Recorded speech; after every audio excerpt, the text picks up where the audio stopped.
ನಮಸ್ಕಾರ ಎಲ್ಲ ರೈತ ಬಂಧುಗಳಿಗೆ. ಇವತ್ತು ನಾವು ರೇಷ್ಮೆ ಕೃಷಿಯಲ್ಲಿ ಬಹಳ ಜನರಿಗೆ ಗೊಂದಲ ಹುಟ್ಟಿಸಿರೋ ಒಂದು ಮುಖ್ಯವಾದ ಪ್ರಶ್ನೆಗೆ ನೇರವಾಗಿ ಇಲಾಖೆಯಿಂದ ಬಂದಿರೋ ಅಧಿಕೃತ ಉತ್ತರ ಏನು ಅಂತ ನೋಡೋಣ.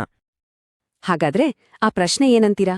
ಹಿಪ್ಪು ನೇರಳೆ ಗಿಡಕ್ಕೆ, ಅದ್ರಲ್ಲೂ ಈ ನ್ಯಾನೋ ಯೂರಿಯಾ, ನ್ಯಾನೋ ಡಿಎಪಿ ಅಂತಾರಲ್ಲ, ಅದನ್ನೆಲ್ಲ ಸ್ಪ್ರೇ ಮಾಡಿದ್ಮೇಲೆ ಹುಳುಗಳಿಗೆ ಸೊಪ್ಪು ಹಾಕೋಕೆ ಎಷ್ಟು ದಿನ ಗ್ಯಾಪ್ ಕೊಡ್ಬೇಕು? ಇದು ಕೇಳಕ್ ಸಿಂಪಲ್ ಅನ್ಸ್ಬೋದು, ಆದ್ರೆ ಇದ್ರಲ್ಲಿರೋ ಗೊಂದಲ ಅಷ್ಟಿಷ್ಟಲ್ಲ. ಬನ್ನಿ ಇವತ್ತಿದ್ಕೊಂದು ಪಕ್ಕಾ ಉತ್ತರ ಕಂಡಿಡ್ಯೋಣ. ಸರಿ, ನೇರವಾಗಿ ಉತ್ತರಕ್ಕೆ ಹೋಗೋಕ್ಕಿಂತ ಮೊದಲು ಇದರಲ್ಲಿ ಯಾಕೆ ಎಷ್ಟೊಂದು ರಿಸ್ಕ್ ಇದೆ ಅನ್ನೋದನ್ನ ಅರ್ಥ ಮಾಡ್ಕೊಳ್ಳೋದು ತುಂಬಾ ಮುಖ್ಯ.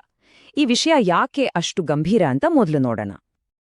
ಮೊದಲನೇ ವಿಷಯ ಅಂದ್ರೆ ರೇಷ್ಮೆ ಹುಳುಗಳು. ಅವು ನಾವು ಸಾಕುವ ದನ, ಕುರಿ, ಕೋಳಿ ತರ ಅಲ್ಲ. ಅವು ತುಂಬಾನೇ ಸೂಕ್ಷ್ಮ ಜೀವಿಗಳು.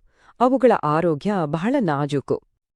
ಎಲೆಗಳ ಮೇಲೆ ಉಳಿದುಕೊಂಡಿರೋ ಸಣ್ಣ, ಅತಿ ಸಣ್ಣ ರಾಸಾಯನಿಕದ ಅಂಶ ಕೂಡ ದೊಡ್ಡ ಅನಾಹುತಕ್ಕೆ ಕಾರಣ ಆಗಬಹುದು.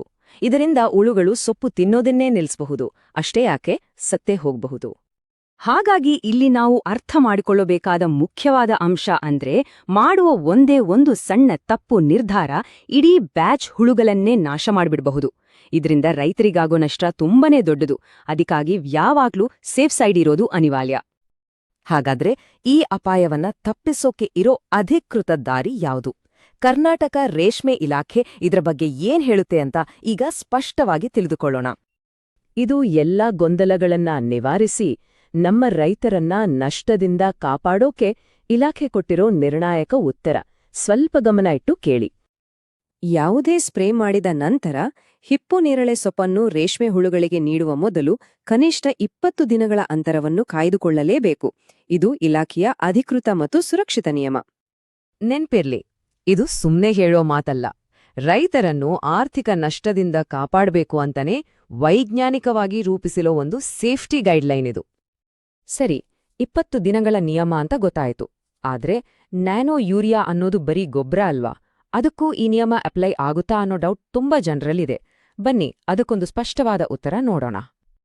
ಸಾಮಾನ್ಯವಾಗಿ ರೈತರು ಯೋಚನೆ ಮಾಡೋದು ಹೀಗೆ: ನ್ಯಾನೋ ಯೂರಿಯಾ ಅನ್ನೋದು ಗೊಬ್ಬರ, ಅದಕ್ಕೇನು 20 ದಿನ ಬೇಕಾಗಿಲ್ಲ ಅಂತ. ಆದ್ರೆ ಇಲಾಖೆಯ ಸೇಫ್ಟಿ ದೃಷ್ಟಿಯಿಂದ ನೋಡಿದ್ರೆ ರೇಷ್ಮೆ ಹುಳುವಿಗೆ ಸಿಂಪಡಿಸಿದ್ದು ಗೊಬ್ಬರನಾ ಅಥವಾ ಕೀಟನಾಶಕನಾ ಅಂತ ವ್ಯತ್ಯಾಸ ಗೊತ್ತಾಗಲ್ಲ. ಎಲೆ ಮೇಲೆ ಉಳಿದಿರೋ ಯಾವುದೇ ಅಂಶ ಅದಕ್ಕೆ ಅಪಾಯಕಾರಿಯೇ.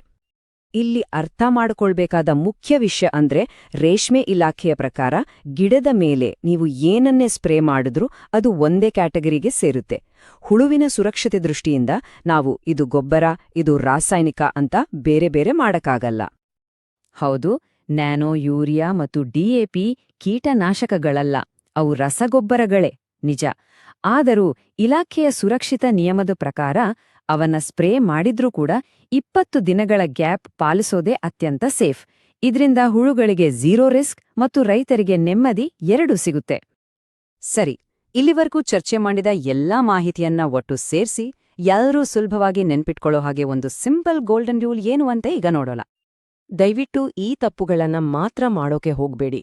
ಇದು ಬರೀ ಗೊಬ್ಬರ ತಾನೇ, ಏನೂ ಆಗಲ್ಲ ಅಂದ್ಕೊಡೋದು, ಅಥವಾ ಪಕ್ಕದ ಮನೆಯವರು 7 ದಿನಕ್ಕೆ ಹಾಕ್ತಿದ್ದಾರೆ ನಾನೂ ಹಾಕ್ತೀನಿ ಅಂತ ಫಾಲೋ ಮಾಡೋದು, ಇಲ್ಲಾಂದ್ರೆ ಒಂದ್ಸರಿ ಟ್ರೈ ಮಾಡಿ ನೋಡೋಣ ಅಂತ ರಿಸ್ಕ್ ತಗೊಳ್ಳೋದು, ಇವೆಲ್ಲ ತುಂಬಾನೇ ಅಪಾಯಕಾರಿ. ಒಂದು ಮಾತು ನೆನ್ಪಿರ್ಲಿ, ರೇಷ್ಮೆ ಕೃಷಿಯಲ್ಲಿ ಪ್ರಯೋಗಗಳಿಗೆ ಜಾಗವೇ ಇಲ್ಲ. ಅದು ನಮ್ಮ ಇಡೀ ಫಸಲನ್ನೇ ಅಪಾಯಕ್ಕೆ ತಳ್ಳಬಹುದು. ಅದಕ್ಕೆ ಸಾಬೀತಾಗಿರೋ ಸೇಫ್ಟಿ ರೂಲ್ಸನ್ನೇ ಕಟ್ಟುನಿಟ್ಟಾಗಿ ಪಾಲಿಸ್ಬೇಕು. ಹಾಗಾದ್ರೆ ಪ್ರಾಕ್ಟಿಕಲ್ ಆಗಿ ಏನ್ ಮಾಡ್ಬೇಕು? ತುಂಬಾ ಸಿಂಪಲ್. ಮೊದಲು ಹುಳು ಯಾವಾಗ ಬಿಡ್ಬೇಕು ಅನ್ನೋ ಡೇಟ್ ಫಿಕ್ಸ್ ಮಾಡ್ಕೊಳ್ಳಿ. ಆಮೇಲೆ ಆ ಡೇಟ್ಗಿಂತ ಕನಿಷ್ಠ 20 ದಿನ ಮುಂಚೆಯೇ ನಿಮ್ಮ ಎಲ್ಲಾ ಸ್ಪ್ರೇ ಕೆಲಸಗಳನ್ನ ಮುಗಿಸ್ಬೇಡಿ. ಈ ಸರಳ ಪ್ಲಾನ್ ಇದೆಯಲ್ಲ, ಇದು ಸುರಕ್ಷತೆ, ಶೂನ್ಯ ನಷ್ಟ ಮತ್ತು ಸ್ಥಿರವಾದ ಲಾಭವನ್ನ ಗ್ಯಾರಂಟಿ ಮಾಡುತ್ತೆ. ಇಷ್ಟೊತ್ತು ಮಾತಾಡಿದ್ರ ಸಾರಾಂಶ ಒಂದೇ ವಾಕ್ಯದಲ್ಲಿ ಹೇಳೋದಾದ್ರೆ, ಹಿಪ್ಪುನೇರಳೆ ಗಿಡಕ್ಕೆ ಯಾವುದೇ ಸ್ಪ್ರೇ ಮಾಡಿದ್ರೂ 20 ದಿನ ಕಾಯ್ಲೇಬೇಕು. ಅದು ಗೊಬ್ಬರವೇ ಆಗಿರಲಿ, ಬೇರೆ ಏನೇ ಆಗಿರಲಿ. ಇಲಾಖೆಯ ಸೇಫ್ಟಿ ರೂಲ್ ಅಂದ್ರೆ 20 ದಿನ ಅಷ್ಟೇ. ಕೊನೆಯದಾಗಿ ಒಂದು ಕ್ಷಣ ಯೋಚನೆ ಮಾಡಿ, ಒಂದು 4-5 ದಿನ ಉಳಿಸೋಕ್ ಹೋಗಿ ತಿಂಗಳುಗಟ್ಲೆ ಕಷ್ಟಪಟ್ಟು ಬೆಳೆದ ಇಡೀ ಫಸಲ್ನೇ ರಿಸ್ಕ್ಗೆ ಹಾಕೋದು ಸರಿನಾ? ಸುರಕ್ಷಿತವಾಗಿರೋದೇ ದೀರ್ಘಕಾಲದ ಲಾಭಕ್ಕೆ ದಾರಿ.